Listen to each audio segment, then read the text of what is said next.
பொதுத்துறை சார்பில் குடியரசு தின விழா 2023 அணிவகுப்பில் கலந்து கொண்டு சிறப்பாக செயல்பட்ட படைப்பிரிவிற்கு பரிசுகளையும் சிறப்பாக ஒருங்கிணைப்பு செய்தவர்களுக்கு பாராட்டுச் சான்றிதழ்களையும் முதலமைச்சர் மு க ஸ்டாலின் வழங்கியிருக்கிறார். இதுகுறித்த விவரங்களுடன் செய்தியாளர் பாண்டிராஜ் இணைந்திருக்கிறார். பாண்டிராஜ், தகவல்கள்.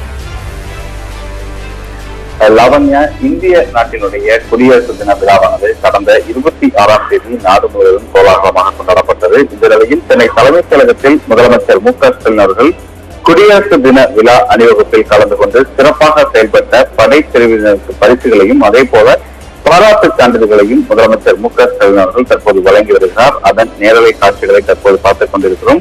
பொதுத்துறை சார்பில் இந்த ஆண்டு குடியரசு தின விழா அணிவகுப்பில் கலந்து கொண்ட படைப்பிரிவினர்களில் மத்திய ரிசர்வ் காவல் படைப்பிரிவு, ராணுவ படைப்பிரிவு மற்றும் தமிழ்நாடு பேரிடர் நிவாரண படைப்பிரிவு, தேசிய மாணவர் படைப்பிரிவு ஆண்கள் மற்றும் சிற்பி பெண்கள் படைப்பிரிவு ஆகிய படைப்பிரிவிற்கு பரிசுகளையும் அதே போல குடியரசு தின விழா அணிவகுப்பினை சிறப்பாக ஒருங்கிணைப்பு செய்த இந்திய விமானப்படை குரூப் கேப்டன்களுக்கு பாராட்டு சான்றிதழ்களையும் முதலமைச்சர் மு க ஸ்டாலின் அவர்கள் வழங்கி தற்போது சிறப்பித்தார்கள். இந்த நிகழ்ச்சியில் பொதுத்துறை செயலர் ஜெகநாதன் மற்றும் பொதுத்துறையினுடைய இணை செயலர் அனு உள்ளிட்ட அரசு துறை உயர் அதிகாரிகள் பலர் பங்கேற்றிருந்தனர். லாவண்யா,